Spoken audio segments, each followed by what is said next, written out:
Welcome, everybody. Joe Tarnowski with ECRM here, and I have with me Michele Deeves, who's the retail lead for Medicare Pharmacy in South Africa. Now, she's been a participant of both our in-person Euro virtual and US virtual sessions. So we have a lot of ground to cover.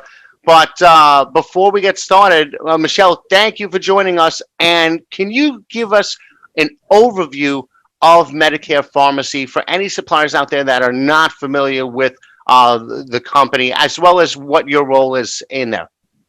Sure. So hi, Joe. It's great. Thanks for having me. I want to say on the show, but not quite on the show, but we can call it a show so I can pretend I'm famous. So to chat through my experience with ECRM. So I work for Medicare Pharmacy, which is a small pharmacy group in South Africa.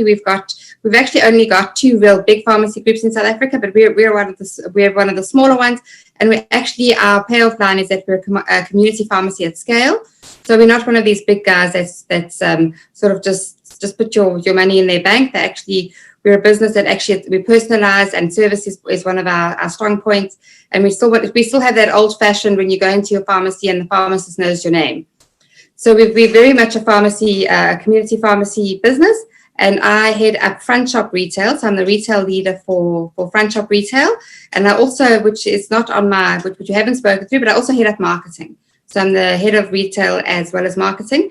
So I look after everything. So from our social, so pretty much what you do from our social platform right through to our broadsheets, I look after that. And then of course I've got my categories that I look after. And my categories span from impulse right through to vitamins. I do all personal care. I do everything that's in the front shop. So pretty much everything you can't get behind the counter, I look after that. Wow, so you wear a lot of different hats. Absolutely. And Great. I've worked in many other retailers where I've worked across all the categories. So that's why it's obviously it's perfect for me. With being a smaller business, obviously it's not a huge amount of turnover, but it is a lot of complexity within the business. Great. Well, you know what? You're in a good position to talk about the trends, at least in the South African market.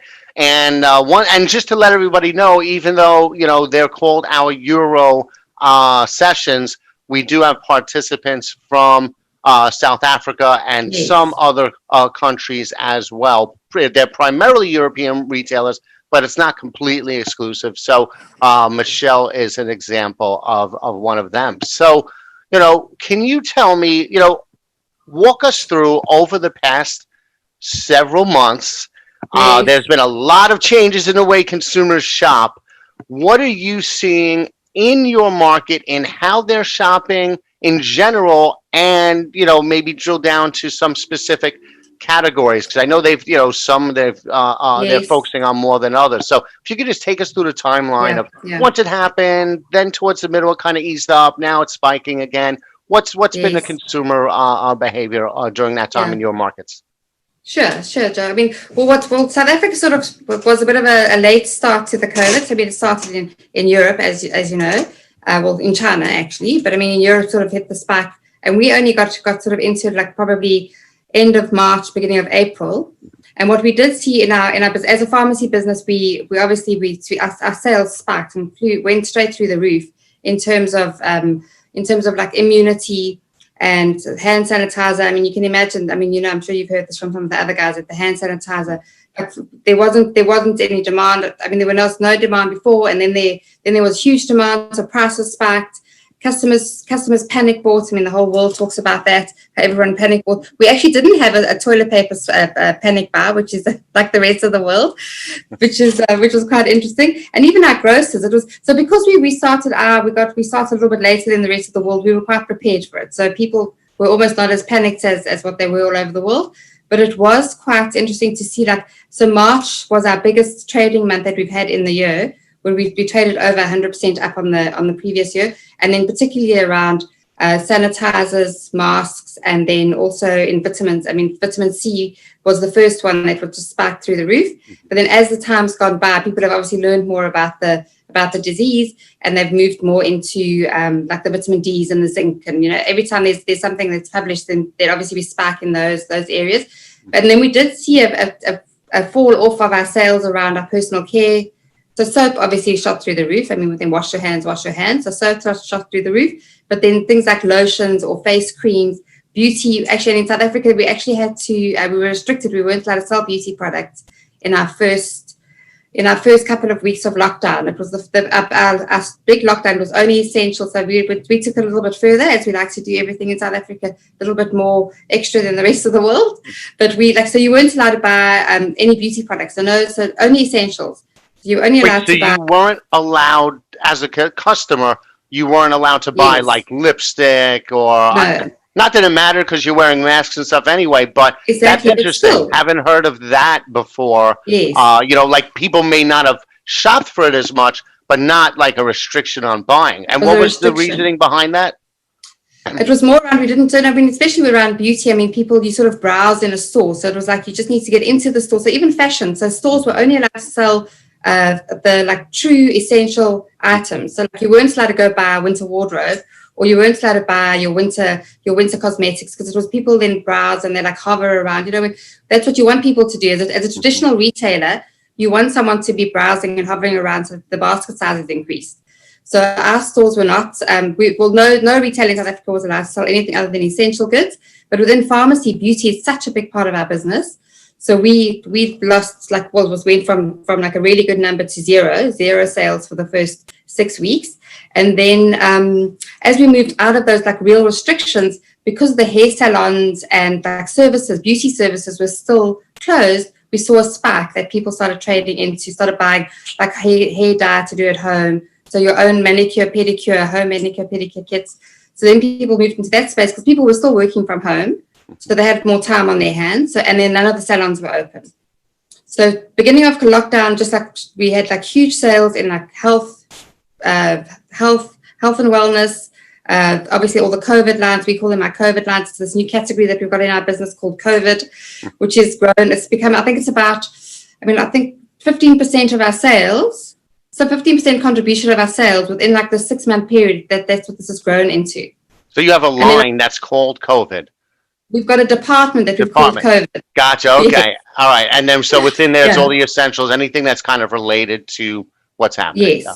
Okay. Yes. And that has grown into like a huge business, which is 15 to 20% contribution of our total business. But in South Africa, there's also restrictions on how much profit you're allowed to make on those products. So our shift in profit has shifted right out of like beauty is obviously a very high profit category. And then COVID is this low profit category. So we've had to sell a whole lot more COVID, which thank goodness people are still buying into all this, than what in beauty. But then as we pull beauty back into the sales, they've started to spike now. We're going into summer now. So you're all going into winter. We're going to summer. So everyone's like very keen to get like beach ready and start to look good again. So now our sales are almost, I wouldn't say normalized, but we have shifted back into more of a normal trading pattern in terms of like a month-end shop. So what we also were seeing is that people obviously there was lockdown, so people weren't shopping. They were probably only buying out of one store rather than buying out of 5 or 6 stores. So like before, when you did your shopping, you'd go to, and this is also market research that I've read, that you would go, firstly people would go far to shop. So you would drive, or you would take, South Africa, you drive to like another part of another neighborhood to go shop because there's better choice there. What people did in South Africa is that they only shopped local. So the local stores actually did really well. And then our biggest stores, which were in like malls or in a big strip mall, the sales took a bit of strain, but then our local smaller stores did very, very well. So people have changed the way that they shop. Yes.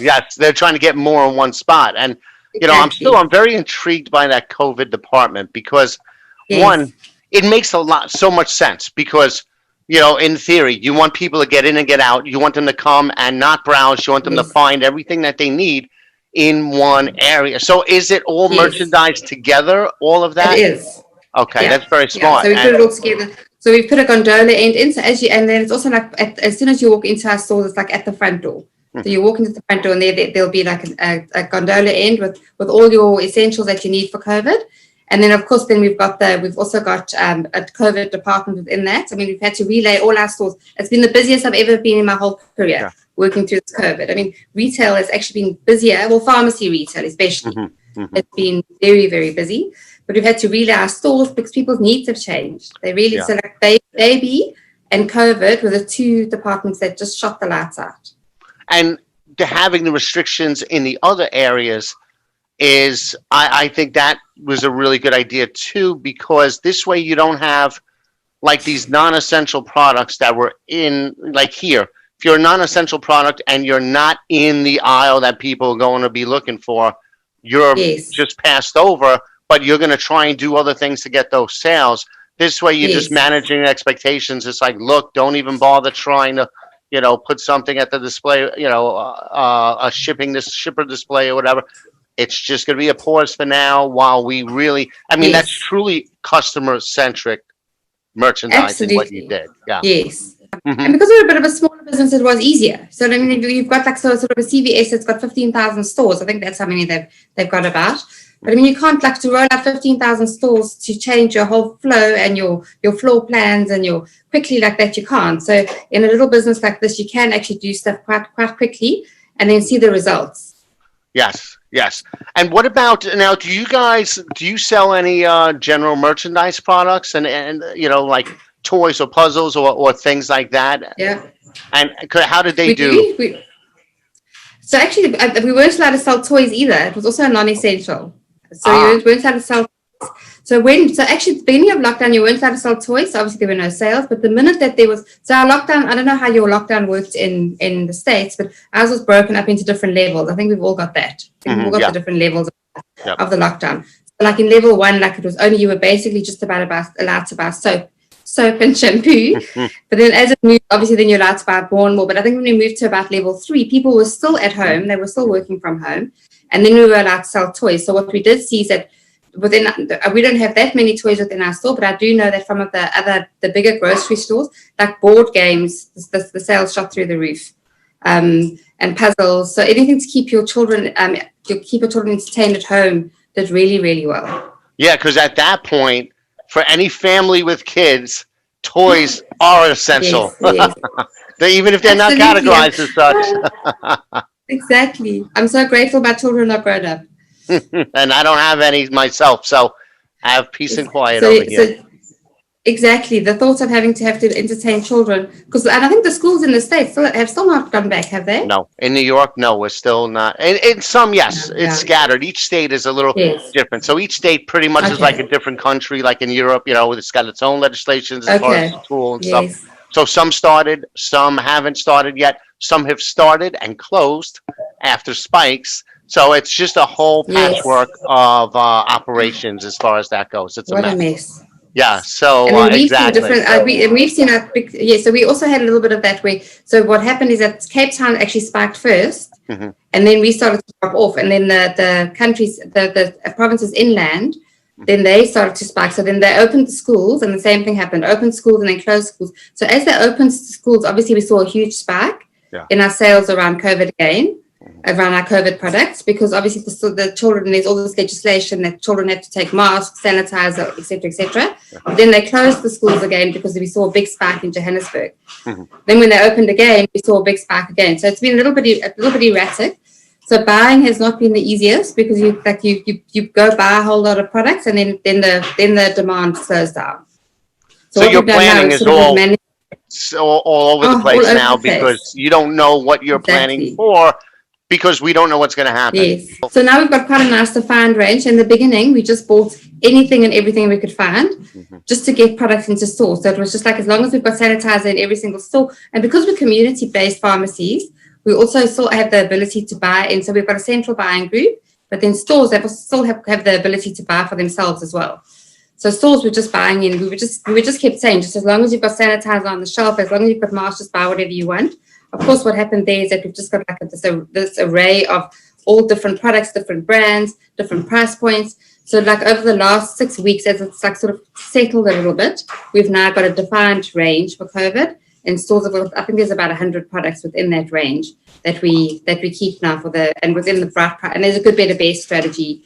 Before you just had like whatever. Now you can go in and buy an entry level sanitizer, a medium level, and then for the hippies, you've got like a really top tier sanitizer that's got no alcohol, and they'll spend the money, as opposed to the the people that have got like the low income families that can only afford something a little bit less.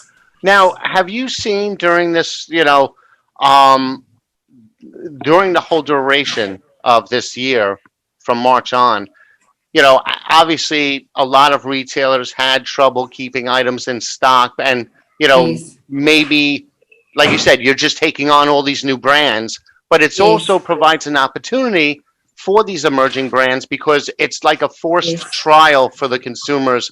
They're going to take whatever's available, but then they may like those new products. So have yes. you seen any brands switching because of this whole thing? What well with the not real switching out of brands Hmm. out of like national brands.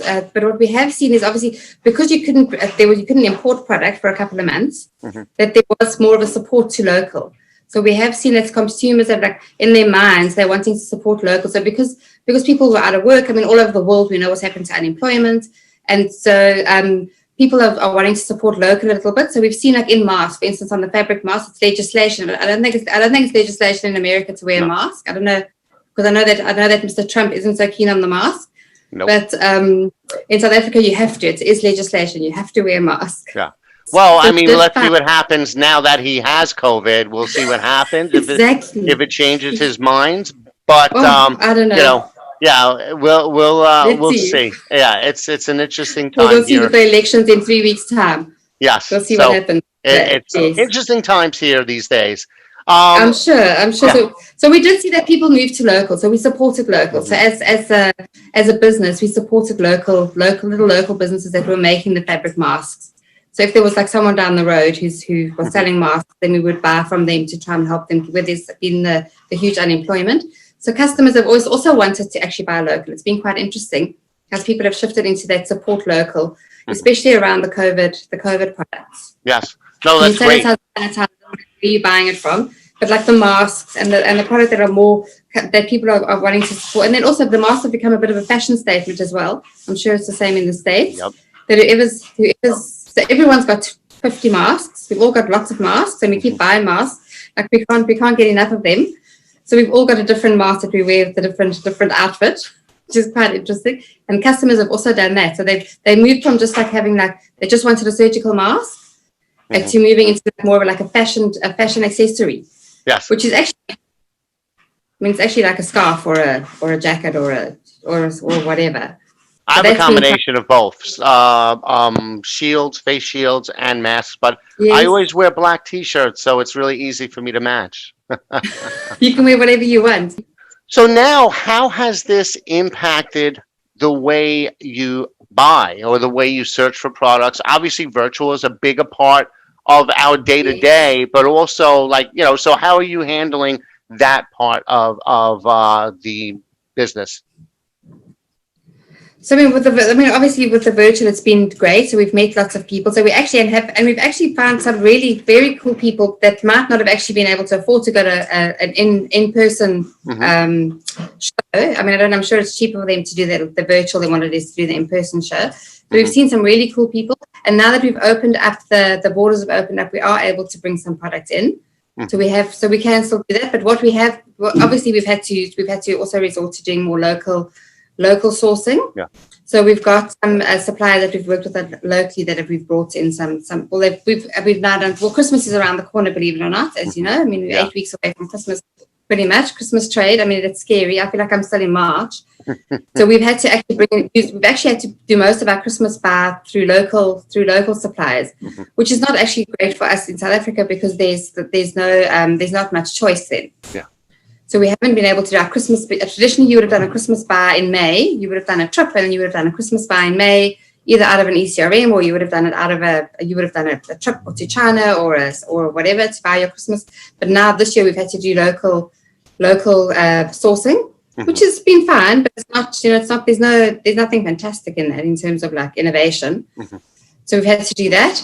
But what we have done is actually managed to with our national, with like the Unilevers and all of them, we've had to actually expand our ranges Hmm. because we might have only kept a smaller range, but because we haven't been able to actually go out there and source, we've had to just extend on the national brands, which is a bit boring because actually that people need a little bit of a pick me up at this time of year when you're going into the festive season. Yes, yes, and you brought up a good point that at one point you weren't allowed to bring stuff in, so now that's kind of loosened up. Yes. And as buyers, Yeah. your business, you have to keep doing your business, and you've like you mentioned, you've come to several of our sessions, one in person, and then three virtual, and so hopefully you found some innovations over those times. Can you talk a little bit about that? Some of the things that you've discovered? So what's with the confectionery? My team did. Two of my buyers did the confectionery one, and it must have been the one that was going to be in Rome, and it was the first virtual one, actually. And they found some fantastic product that they're bringing overnight for Christmas. And I think the one supplier is actually a wafer supplier that I've used before because I've worked at another retailer in South Africa that we used to source out of the East. And they were in the program, and we managed to bring something in. I think it's from Sri Lanka is not really the East, but it's sort of it's that part of the world. And we've managed to find some really innovative foods and confectionery, which we wouldn't have been able to do if we hadn't have done the show, which was really good. I think something that's really what's interesting for me is that sexual wellness has become such a huge trend in the world. People don't look after their sexual health. And it's become such a huge trend and I've found some amazing products, some absolutely beautiful. Women don't like to admit that they need to look after their sexuality. And we found some absolutely beautiful products I don't think which show it was. There's so many. It was the second one that I did. So it wasn't the conflict show. It was the American show, actually, that we did it in July. And we found some beautiful innovation where it was an absolutely two beautiful ranges of sexual wellness product that you would never have found. And also when you go to the shows live, you're so busy that you actually you go from one meeting to the next, and at the end of it, it's almost a bit of a blur. But because this is a little bit more limited and edited because of the time zones, it's obviously all done. I mean, you in the morning now, I'm almost ready. That's why I said to you, let's do 5 o'clock because I know that everyone else has stopped working now. Yeah. But you still at like 11 a.m. in the morning probably. So limited, you actually see less suppliers. Well, for us in South Africa, I've probably seen less than what I would if I was doing like a 5-day back-to-back. And you actually can, and then you can focus more on what you're seeing because you don't, and you've actually got to be quite particular about which suppliers you want to see. So the pre-work is very important. And I think that was one of your questions, but I'll talk and then you can just do what you need to do with all the editing. So the pre-work is super important. I mean, like before you get on you do a bit of, you print out your schedule. I mean, when you get on a plane, you think, okay, I leave my office, I'm going to get on an airplane tonight, and then you read through on the airplane, and then you go to sleep and you arrive at the show the next day. And that's pretty much the prep you do. But with this, you have to be quite, you see, I mean, I think probably about 150 suppliers when you actually go to an in-person show. Whereas if I'm only going to be seeing 50 suppliers, I want to know that I'm seeing suppliers that I really think that I'm going to be able to work with. So the pre-work is super important. And then I've managed to find some really beautiful product that if I was in person, I probably would have used to have these 30 meetings a day. And then at the end of the day, you're so tired, you've almost got to remember who did I see today? Which was the one that I really liked. So that was really what was really good for me. And there's been some really good innovation in that space. And then also on the baby side. So baby, it was a show that I really wanted to do to go to the States, because they've got beautiful innovation in their baby category. Lovely organic products. I mean, we all know organic, vegan, all those great things are all very much on trend. And I found some beautiful, beautiful products out of that show that I would not have seen. You bring up a really good point, and it's the fact that here you're in South Africa. Meanwhile, you're participating in European sessions and in sessions in the United States that if they were in person, there's no way you would have been able to spend all that time traveling to all of them. You would have had to pick and choose.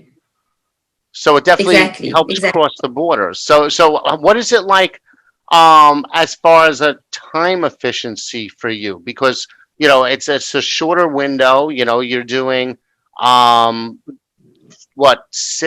hours a day instead of all day and then in the evening. Yes, so just overall in terms of efficiency, can you talk about how you're getting more accomplished in a shorter amount of time through the virtual? Well, you're pretty well because you. I mean, I love the in-person shows. I think it really because it takes you out of your normal day-to-day space, and you actually can switch off from your job, and you can actually go like be in that space of like I'm doing my buying. I can meet with other buyers. I can learn from other buyers. Whereas this, what's the positive about doing it virtually is that you actually do a full day's work. So I always only start meetings when I plan them. I only start meetings between 3 and 4 p.m. and then I work until about 8 o'clock in the evening. So I have a much longer day, but then I still get a full day's work that I would normally get.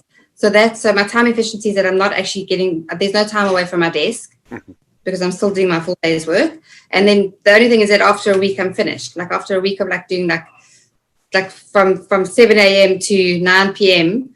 It's you're exhausted, but actually you actually don't have any. Your efficiency is that you're not losing any hours in front of your computer, which I'm sure. I mean, any boss loves that. What about follow-ups? I'm guessing that because you're not getting on a plane and going to these, there's no cocktails, that the virtual lets you do quicker follow-ups.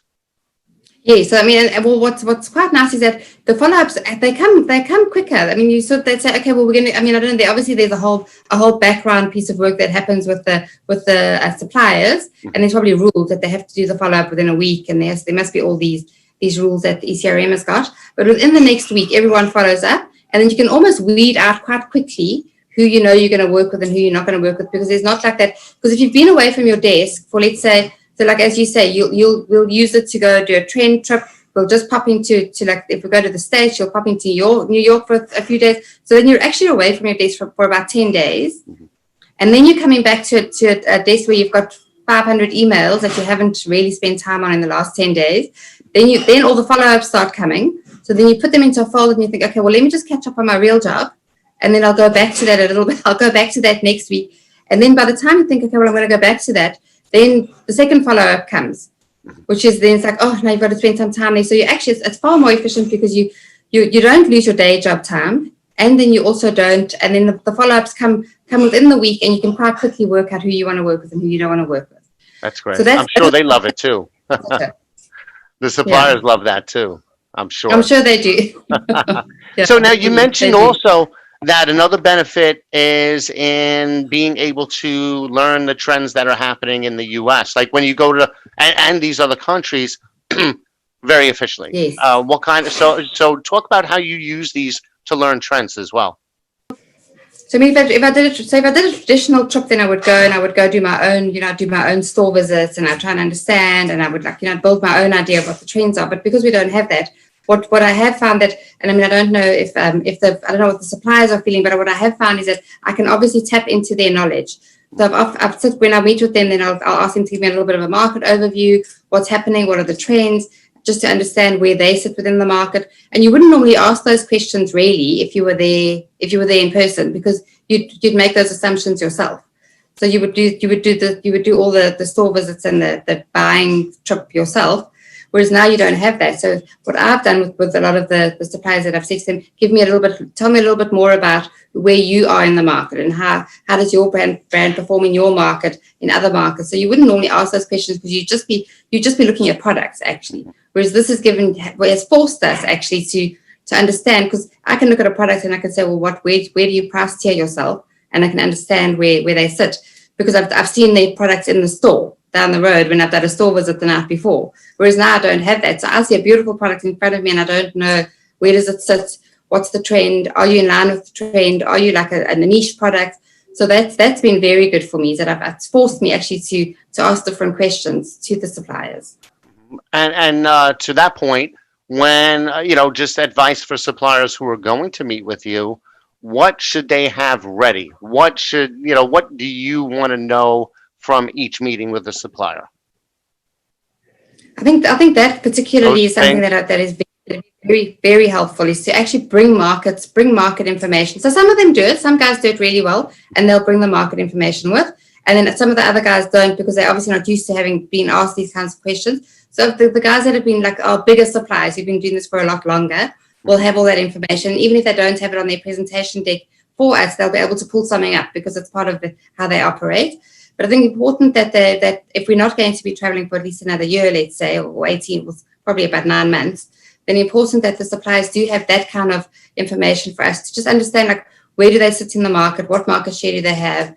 Do they are they in, where their price position? Because often they won't even have that kind of, just especially a private label supplier. So they won't really, for them they don't understand market the way like a retailer understands market.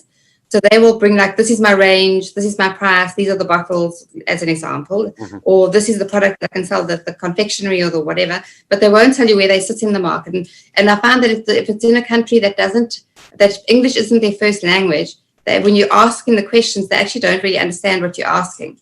So I think quite important that going forward is that it would be very helpful to us to see, like, where do they position themselves in the market, and what is their special offering that they offer. Excellent. And is there any preference into, are you a big fan of slides, or would you rather have them just having a conversation or holding up a product? Any preference? I like a combination of everything, because after you've done 6 or 7 meetings, it gets quite tiring to be looking at a deck all off for like 7 hours of different products. It all blurs into one. But I can't remember what it was, this last show that there was actually the one guy. So the one guy was going through the deck. They were obviously we're all sitting separately, so there's like the 3 people on the screen. The one guy was going through the deck and talking, and then the other guy was doing a bit of a show and tell, like standing up, showing the product, doing like putting, I don't know what I think he was selling. He was doing, it was first aid products, and he was like showing how do you put the brace on. So there was a bit of like animation that was going on there, like you would do if you were in the room with the person. So they didn't just sit there and like just talk to the computer. They were actually, the guy actually like really he acted like he presented to me like he was sitting in front of me, which was great, because you could have a bit of a laugh, you could see the personality. Everyone behaves differently on a Zoom call, and if it's not how you run your business before, then people are quite nervous, and it's like they can't be themselves, and they're looking at themselves all the time. So there's a little bit of just like education, and then just a little bit of education around how to just be yourself. Like if you like a person that talks with your hands, or if you like to like show stuff, then just do that. Yes, exactly. Like don't Yeah. camera. Yes, like let your personality come through. Because I found that some of it's obviously like they're probably sales reps, that they're not used to working this way, and it takes time. I'm quite lucky because my business is actually, the head office is in Johannesburg and I'm in Cape Town. So my world is forever. I mean, I sit on these Zoom calls all day, every day, and it's not new since COVID. It's been like that before even. So it's quite daunting if you're not used to it. There was something you mentioned before that I think was great, was you encourage people to let their personality come through the camera. I literally just posted an interview that I did that we put it on all the prep sites now. It was with a former journalist, a 3-time Emmy award-winning journalist who now runs a business coaching people. And it was all on how to best engage people on the virtual setting. So, and we talked about looking at the camera, your face. Like today we did a video on how to prevent RBF, resting. I don't know if you've heard the term. It's called resting bitch face. And it's that face when I haven't. All right, it's a term in the U.S. where someone's looking at the camera really serious, and you think that they're mad at you, but they're not. That's just their resting. They also call it resting bored face. It's their resting face. Yes. So yes, your resting face, and as you get older, your resting face gets worse and worse. So that's what it was about: is how to prevent that, and at least how to, and as simple as like just cracking a small smile or raising your lip while you, and making sure you look at the camera, because if you're looking down at your notes, you kind of, So I'll share that with you. It's a pretty funny video. That's great. And also don't look at yourself, because I find like when you first start doing this, you look at yourself all the time. Gotta look at your camera that you're talking to, or the camera, exactly. The person you talk to, the camera, or the what? Yeah. Yeah. So they see it. They feel like you're looking at them. Exactly. Just a quick last question to wrap up. The platform itself. Tell me a little bit about your experience using the platform, working with our guys to learn how to use it, and then what tools have you used when you were doing your meetings? Well, I mean, the platform is absolutely amazing. I mean, I think I did the first show actually, because it would have been the one that would have been in Rome. And the first one, there were a few little technical issues, not bad technical issues, but obviously as they moved into the second and the third show, they absolutely perfected it. I mean, it's amazing that you actually really do feel like you're in the room with the person. I mean, I know there's all this stuff happening in the background, that you've got someone listening in, and they can see if the signal's gone bad, or if you can't hear, or so there's all this stuff happening in the background that keeps it to be amazing. But the platform is, I mean, it's probably, if I think about all the Zoom meetings and all the calls I've had with people over the last 8 months, I mean, you have perfected it down to the T. What about the prep? Do you work closely with our team to get, to learn the system? How did that go? How did that work? I mean, it was amazing. So what something I didn't mention about what's so amazing about doing it virtually is that I've been able to put all my buyers and even my really junior people that I would never have sent overseas, because they're just not at that point yet. I've managed to bring them into the meetings to be able to teach them about how do you engage with suppliers. Obviously, they'd be with us. So because you've got like the opportunity, you can have 4 people in the meeting, whereas if you go into a show in person, you can only take 2 people, and you've got to decide, okay, well, I'm going to take my best buyer, and then I also want to go because I want to do the trend trip. And then you don't actually get the more junior people to experience it. And the team has been amazing. So I work with Rachel and I work with Victoria, and they are both amazing. So I've just added in one of my junior buyers, and yesterday she had the training for the upcoming show, really like on the ball. It's completely user friendly. I mean, even if you're a little bit stupid, you can make it work. So it's been really great and easy, very easy.